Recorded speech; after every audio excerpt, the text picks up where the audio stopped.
Feminism نے ایک اپنی ریئلٹی کریٹ کر دی ہے، جینڈرس کو انہوں نے اتنا فلوئڈ کر دیا ہے، ہر شخص اپنے آپ کو ڈفرینٹ طرح سے آئیڈینٹیفائی کرنے لگ گیا ہے۔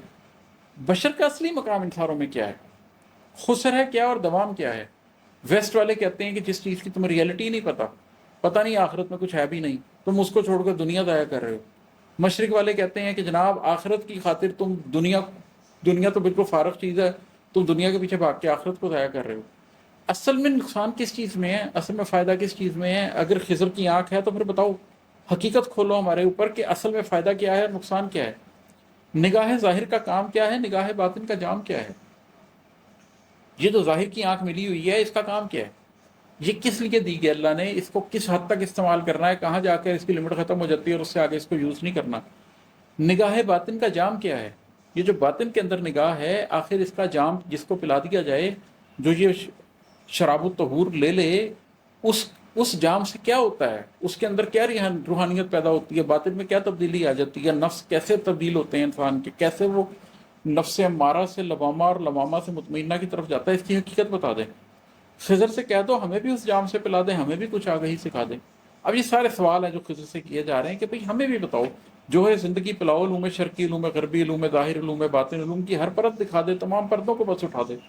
خضر سے کہہ دو ہمیں بتا دے بشر کا اصلی مقام کیا ہے، خسر ہے کیا اور دوام کیا ہے، نگاہ ظاہر کا کام کیا ہے، نگاہ باطن کا جام کیا ہے۔ خضر سے کہہ دو ہمیں بھی اس جام سے پلا دے، ہمیں بھی کچھ آگہی سکھا دے۔ خضر سے پوچھو کہاں ملے گا؟ اب خضر کے ساتھ سوال تو بڑے ہیں، ہم نے ڈسکس کر لی ہیں، 2 صفحوں سے ہم ڈسکس کرتے آ رہے ہیں کہ ہمارے 100 سوال ہیں جو ہم نے خضر سے پوچھنے ہیں، لیکن خضر ہے کہاں؟ خضر سے پوچھو کہاں ملے گا؟ اسے بتاؤ جہاں سے دریائے علم ظاہر چلا وہیں سے چلے تھے تم بھی، جہاں سے دریائے علم باطن چلا وہاں بھی گئے ہوئے ہو، کہیں بھی اس کا سراغ دیکھا نہ اس کے بارے میں کچھ سنا ہے، اگر وہ دونوں جگہ نہیں ہے تو پھر کہاں ہے، کدھر نے آ؟ خضر سے یہ پوچھو کہ بھائی تم ہو کدھر؟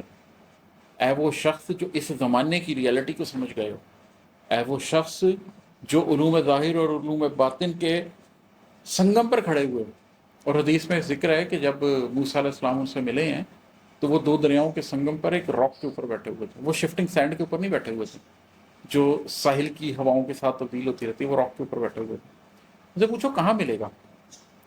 اسے بتاؤ جہاں سے دریائے علم ظاہر چلا وہیں سے چلے تھے تم بھی، کہ ہم نے بھی وہی میٹرک ایف اے بی اے کیے تھے، ہم نے بھی دنیا کو اسی طرح سمجھنے کی کوشش کی تھی جس طرح ویسٹ کا لایا ہوا یہ اب موجودہ ورلڈ آرڈر دنیا سمجھانے کی سب کو کوشش کر رہا ہے ایک فارمل ایجوکیشن کے تھرو، کہ نرسری سے چلو اور پی ایچ ڈی تک جاؤ۔